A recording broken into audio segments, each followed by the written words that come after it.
All right, welcome everybody to another episode of the Dad at Arms podcast, the Dad at Arms channel. Um, I'm here today again. I'd like to welcome back Tim Seeley. How you doing, Tim? Good to see you, Colt. Always a pleasure. Yeah. So it's been a few months since we last spoke. The last time we talked to was about your Masterverse work with those comics for Masters of the Universe. Um, so for the people out there who are watching and might not know who you are, why don't you go ahead and take some time and introduce yourself?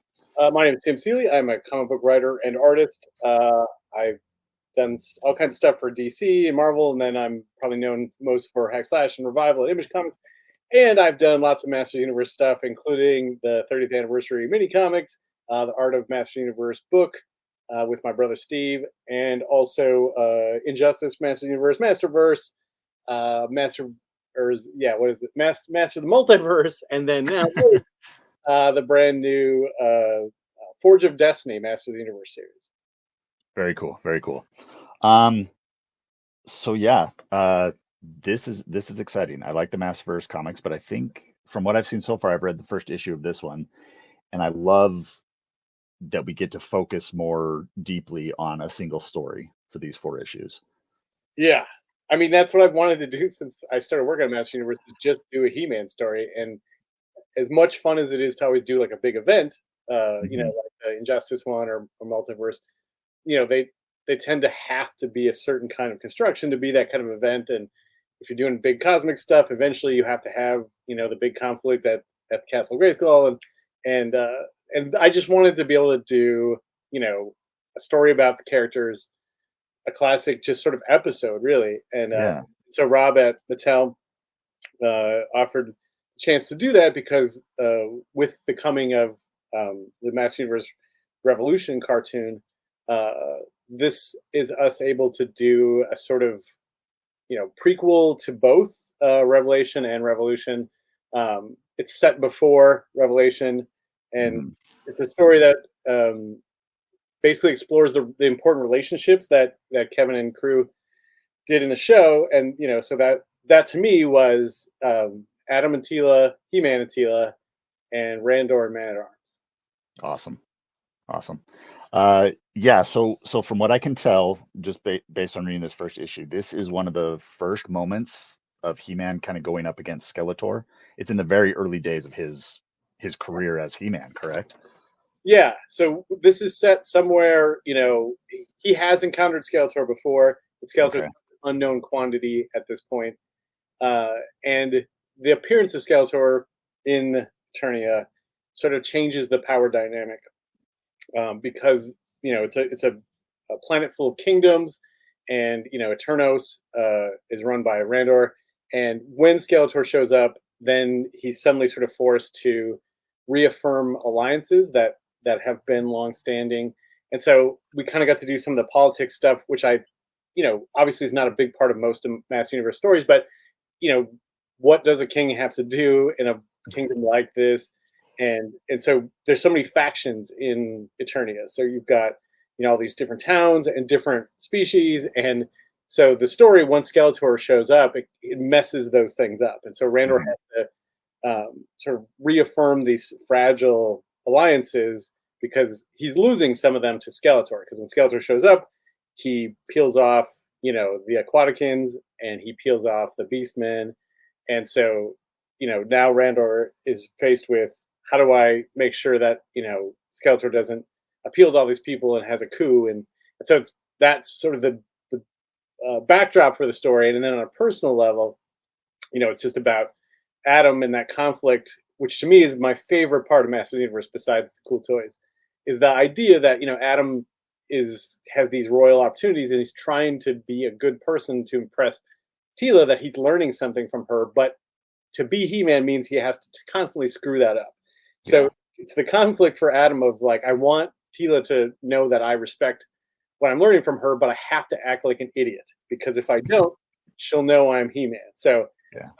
and that to me was the sort of arc of Revelation, was Tila feeling betrayed when she found out that he was, all this time, that he was He-Man.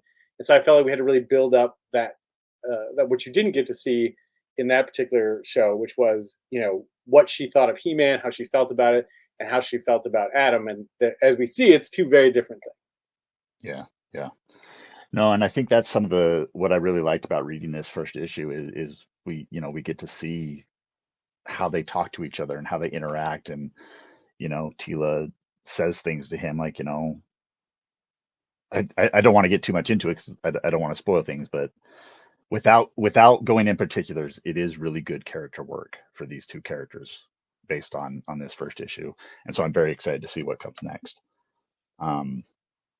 It's So yeah, all, yeah, we set up also then, because something that we haven't got to see is, and at least in this version of the universe, is how we treat Anwar Gar, which, hmm if you're familiar with the 2001 Mike Young production show, was this sort of abandoned city, and had this sort of technological bent to it. But we sort of re-envision it for this universe, kind of combining some ideas. So part of the big story here is that Anwar Gar is this sort of hermit nation. It is not abandoned. It is chock full of people, but it is also a place that could potentially be an ally for either Skeletor or Randor. And hmm so part of this is us getting to dig into Anwar Gar. Yeah, and I thought it was really cool that you get to introduce a classic Masters of the Universe character this way, and it did remind me of that 2001 series, that episode where they go to Anwar Gar and the character that they meet along the way and stuff like that. So I thought that was really cool how you're bringing that character into this story. I think we can probably reveal it for people. I don't think it ruins anything. But Okay. well, so part of what we wanted to do is that I loved in the old mini comics that a lot of times the mini comics were the origin of one of the characters. So it'd be like, how we got to Dragstore or Extendar or Ram Man, or how they met. And so we felt like there wasn't really one of those for Revelation. And so the story tracks sort of the origin of Cyclone. Uh, hmm so and if you were familiar with the other stuff, his name was Dash, which is from the old Golden books. So this will be a story that you get to see the origin of that character through this new sort of view of Anwar Gar, which I'm really excited that we get to do this sort of take on it, and that it has this tie to the cartoon, and it has a tie. We'll set up some stuff for Revolution as well. Awesome. Awesome. Yeah, that's what I was going to ask. I was going to ask if this, had because it's set in this continuity, did you have to work with the creators and the writers for the show in crafting this specific story to make sure that things mesh well? Indeed. Yeah, so I read the scripts for Revolution, Mm, so that's pretty cool. And I know Tim Sheridan, who's one of the big writers on that show with Kevin. So we pass that kind of stuff back and forth, and Rob obviously is the developer and producer of that show. So I spent a lot of time with Rob David and sending these things back and forth and reading the scripts, so that it sort of dances between the raindrops of both as a prequel, which was no easy feat. I awesome. Well, it's very exciting. I like, when you show this society, or I guess this culture of Anwar Gar. I thought it was really fun how a lot of the characters, their names are based on uh, different, weather phenomenon. So you've got Cyclone, obviously, but there's a character you've got in there named Hellstorm and Yes. things like that. I thought that was a lot of fun. Did you have fun coming up with those things, with those Yeah, names for that that? was something we talked about very early, was that it should feel like a Master of the Universe story, and so having those connections, and all the stuff we introduce should be awesome toys, right? Like, hmm if like we have scenes with the Anwar Gar military, like they should have cool vehicles. They should have toys that we could make, right? Like that should be a big part of any Master of the Universe story. So that's a big part of the development of this. Is the original Anwar Gar sort of shut down. It's just one guy left, right? The original idea in the 2001 hmm stuff, and obviously it had been mentioned before, but we played around with this idea that, like, what if they have this very active military force, but they're like a technological, in this world that's sort of ripped asunder between magic and technology, and that most of the communities are sort of more magic facing, and that they're this hermit island that kind of sort of like this almost kind of like North Korea or something, or or sort of a different take on like a Singapore or something. So they've got this like cyberpunk, super futuristic city, and of course they've got cool toys for us to play with. Yeah, yeah, yeah. That's a lot of fun. Um,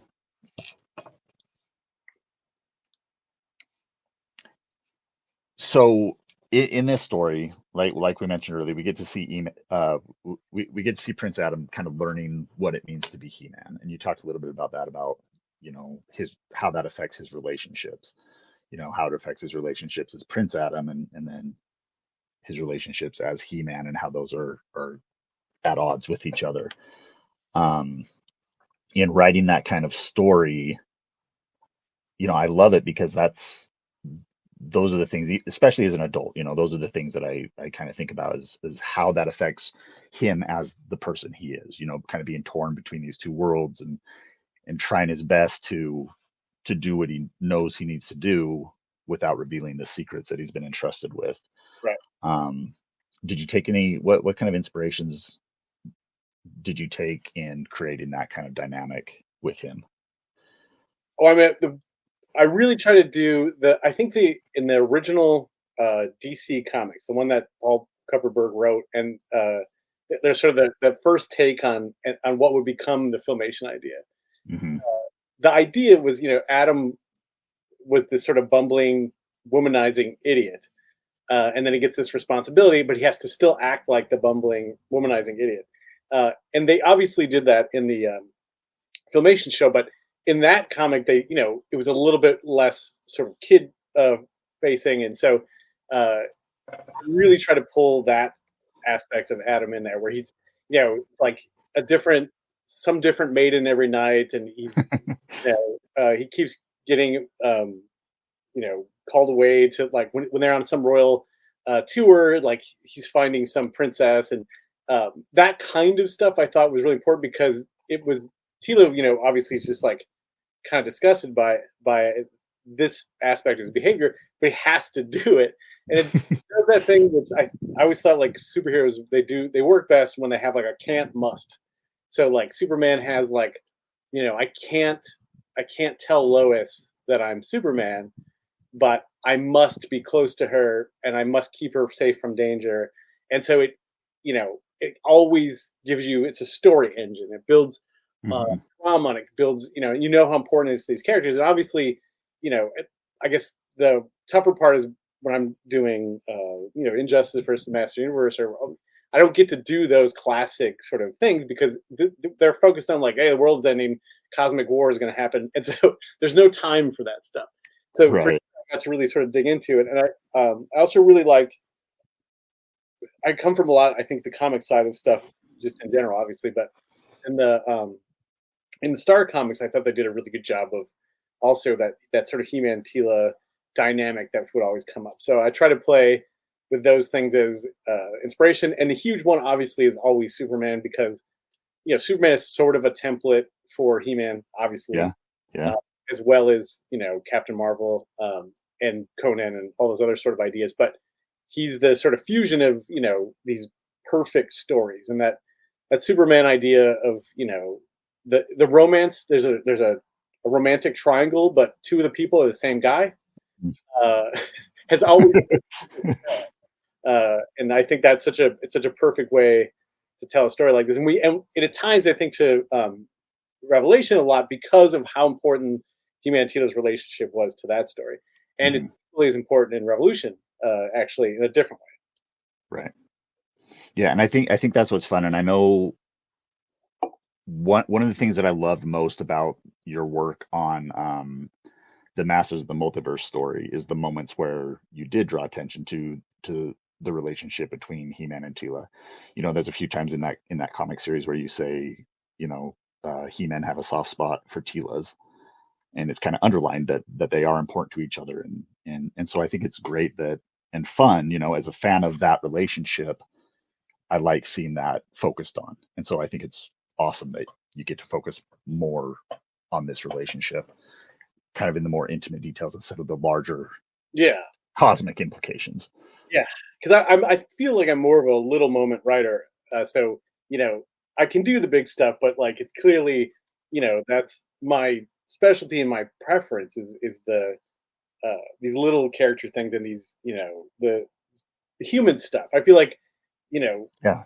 I get lost sometimes in the cosmic shit. Like I know that it's a visual medium, and I know we got to do some cool shit, and I know that's the sort of draw. But I think what keeps you coming back is those character things. So that getting to do that here is funny. I actually going back to when MV Creations had the rights to Master Universe, so like 2003 or four. I wrote Hmm. a pitch for a Tila miniseries that they were going to do, and I kind of used it here. so, Oh, cool. so 20 years later, I got to pick up my pitch and use the basic idea that I had there. That's very cool. I like that a lot. Um, so yeah, I think that's what's fun about it is it's these larger than life characters with, godlike powers, but we need to be able to connect with them on a human level, and that's why we relate to them. That's why I guess speaking for myself as a child, that's why I related to Prince Adam, because it was this person who had the potential to be something greater than he was. Yeah. And to a So kid, that means a lot, it's like, yeah, there is, I can be more. yeah. And so, Or even yeah, so I think, the initial appeal of Master Universe when you're a little kid is obviously that my parents can't tell me what to do. I'm the most powerful man in the universe. That's mhm. the initial appeal. But once you get past that, it's the parts that you sort of inherently relate to. You Yeah. know that those conflicts, that those. I wish people knew this about me. We all And if get that. It's very universal. Yeah, yeah. And if only I could tell the people that I love, what I really am, and Right. express to them But I that I can't. am who they want me to be. Yep, exactly. Yep, it's fantastic. And so it does. It creates that that conflict and that dramatic, narrative that I had a friend explain it to me once, where she said that, the reason she likes the He-Man Adam Tila dynamic is because it's a way to understand that, these two people are meant to be together, but there has to be something between them to heighten the drama, you Absolutely. know?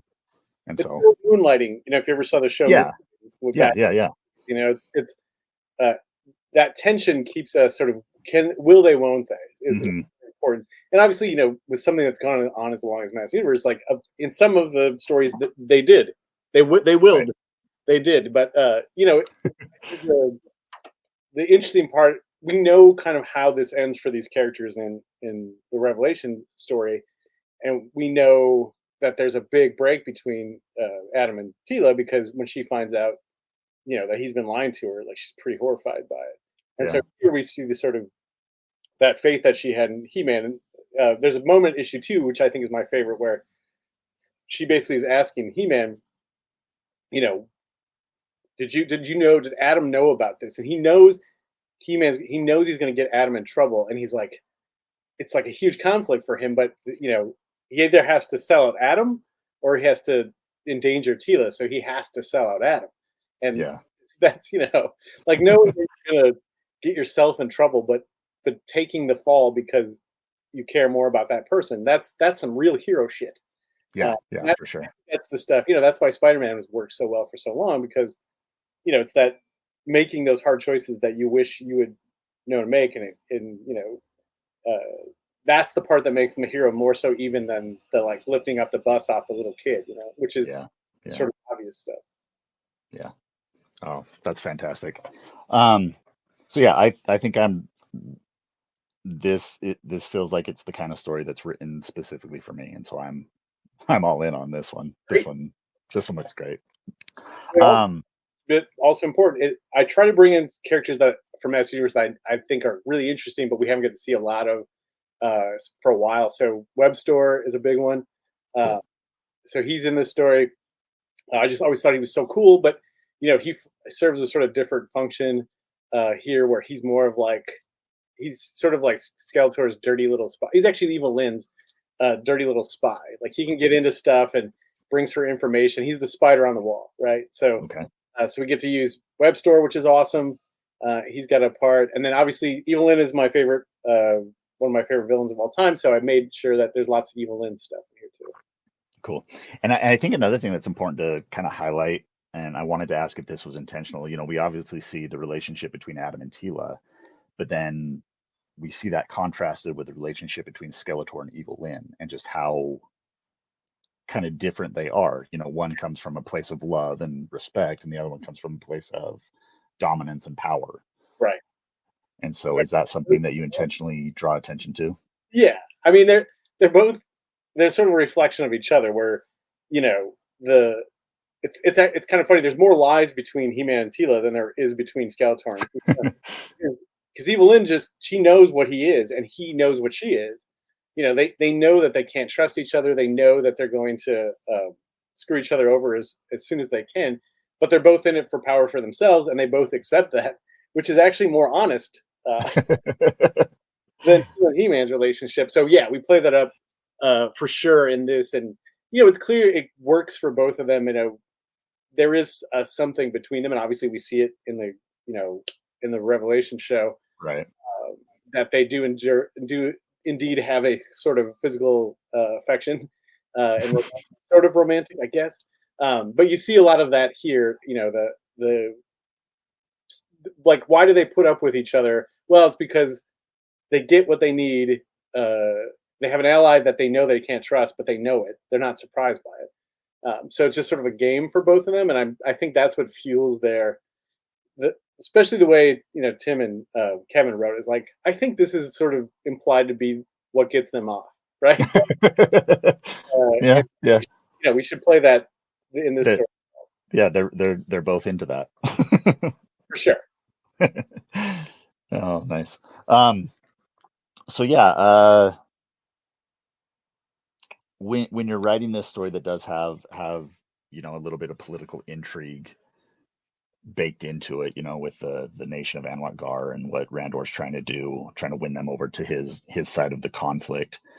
I guess when you approach that kind of a story where it has more of those political leanings and kind of the nuances of the court and things like that, how do you approach that when you're writing that? Like, where do you kind of take inspiration from for that kind of stuff?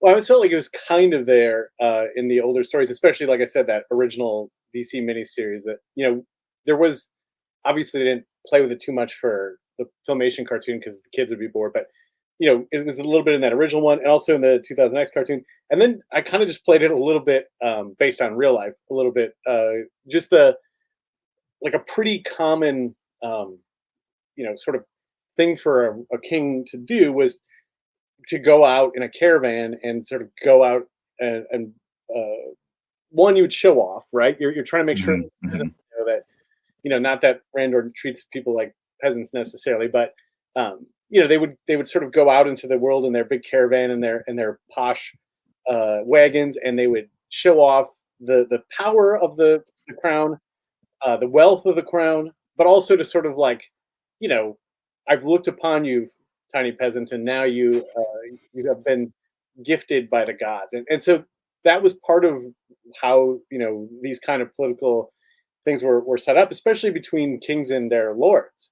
So we kind of play it like that. And again, Randor's a good king, but he would have to do these things, right? He'd have to cement, and obviously a big part of the majority of human history is that we are ruled by these, people who have of a finer bloodline than ours. That's what they tell us.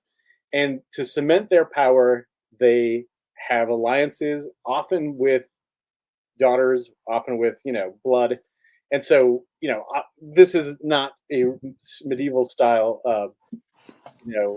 royal system. It's not a meritocracy sort of that way. But I felt like, that would be something interesting for us to see, is how does Randor solidify those relationships, especially when, Skeletor might be able to offer something better. I mean, if you're the avians or the adrenoids or something, and Skeletor says, "Hey, what has Randor done for you lately?"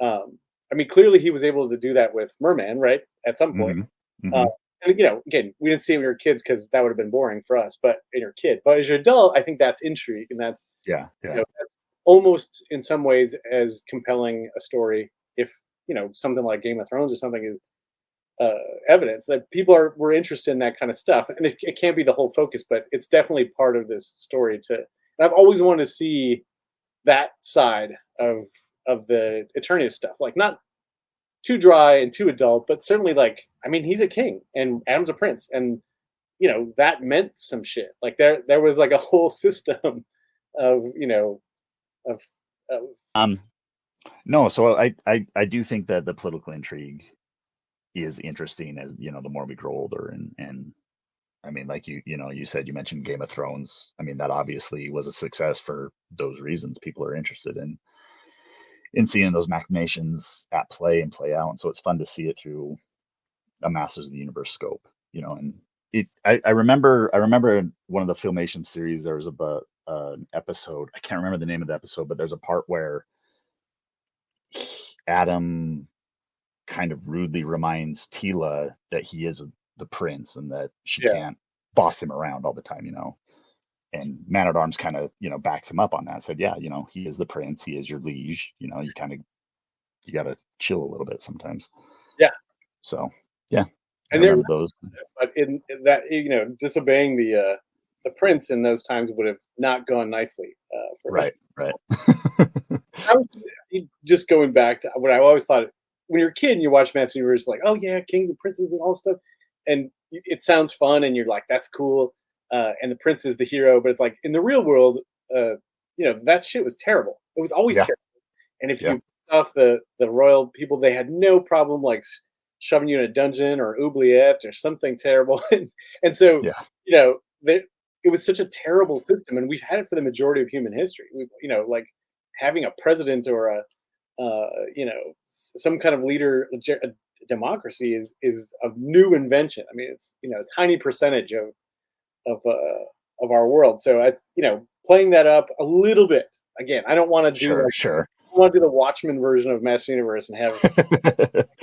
I'm not interested in that sort of stuff, but I think there's a way to use it as a fuel for stories, um, and especially when I can do it for an emotional sort of context. So the conflict Yes, between Randor and Man at Arms, and they're old soldiers, and Man at Arms sort of has this job to some degree because of being at Randor's back in the old soldier days, and the kind of trust that they have is the kind that the soldiers have trench loyalty, which is yeah, its own sort of thing when you've shared that kind of stuff, and now Man at Arms having to lie for Adam uh, is obviously a big conflict for him, and Man at Arms being an old soldier, you know, I love that shit. That's the good shit right there. yeah, yeah. It's good.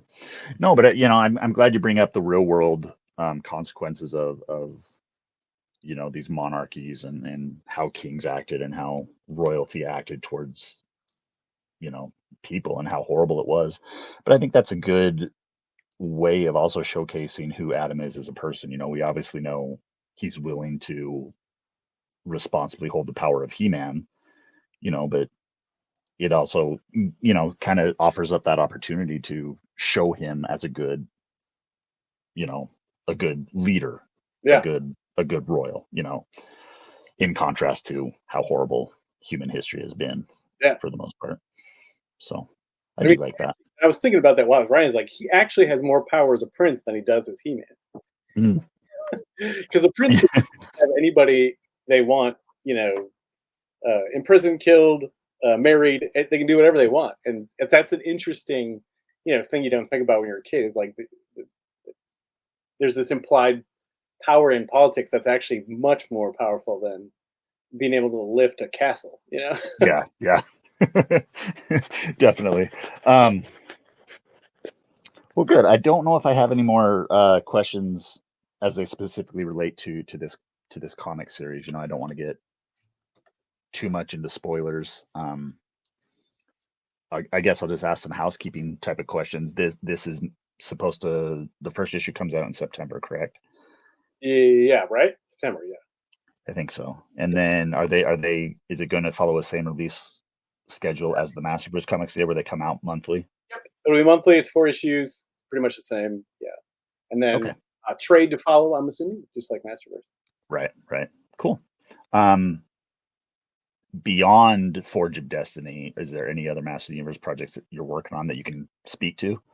I do have one, but I cannot definitely not speak to it. Gotcha. Okay then. It's a top secret. So yes, Cool. Well, that's exciting that there's something in the works. yeah, everybody will be super excited. Cool. Very cool. So after, you've worked on lots of MOTU content over the years, do you have a favorite series that you've worked on for the brand or a favorite project? I mean, I love them all. I do. I think the story for Forge of Destiny is the one I'm proudest of because it is the most like what I kind of consider a Master Universe story. And then I definitely of the Masterverse ones, I love. I mean, I love that I got to work with Sergio Aragonis, but I love the Man at Arms for Hire one. That is my favorite. I wish I could do Yeah, it. It's so great. The art that was one was so fun. good. The setup was so perfect. Like just this, again, going with this sort of conflict thing that between Evil Lyn and Man at Arms. I just wish I could do more with that. If I could, I would just do a miniseries called Man at Arms for Hire, and it would just be, crime noir detective Man at Arms and his girl Friday, Love it.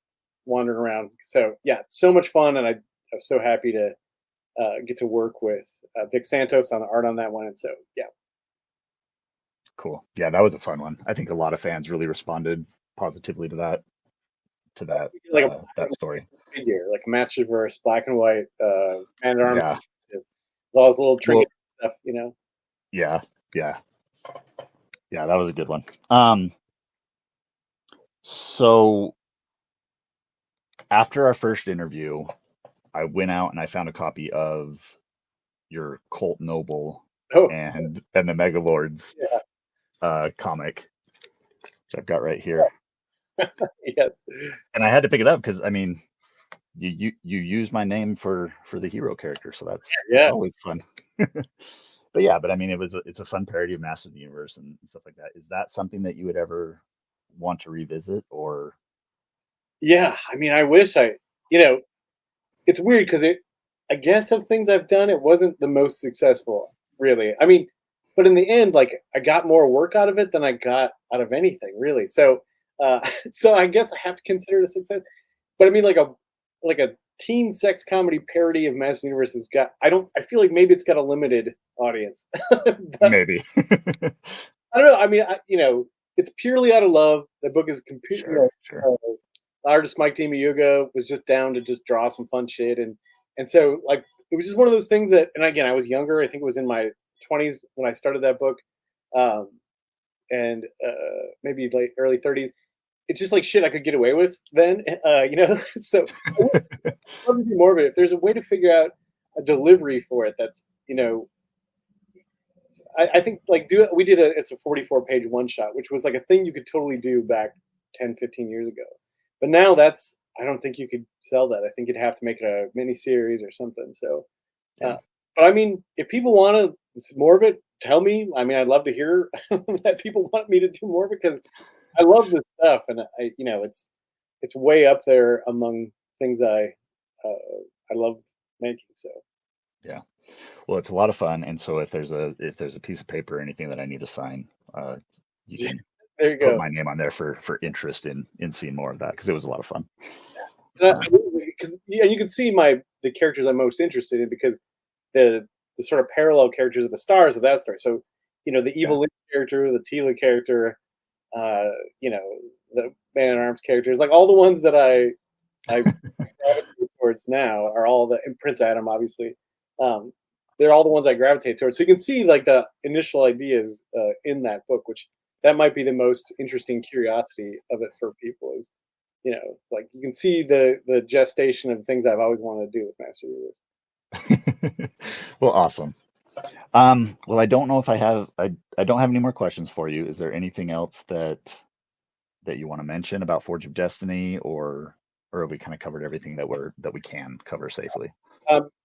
I mean, basically, just if you are a fan of the animated Netflix show, this is the version that is Q's closest to that. So It is, in fact, a prequel, and it does tie to things in the shows. So, Cool. Awesome. Well, before I let you go, is where can people find you on social media and places like that uh, to so I'm on follow your Instagram work? at Tim Seeley. I'm on Blue Sky at Hack and Tim Seeley, and I'm slowly making my way off Twitter, but I'm still there at Hack and Tim Seeley. So Okay. catch me on any of those. Awesome. I will include all of that information in the description for the video when it goes live, Okay. so people will be able to find that. Um, so yeah, thanks for joining me today. It's always a pleasure to chat with you, and I look forward to the next time we get a chat. Thanks so much. Yeah. And for everybody out there watching, this has been the Dad at Arms. Please like, follow, and subscribe, and share, and all that good stuff. And we'll see you next time. Thank you.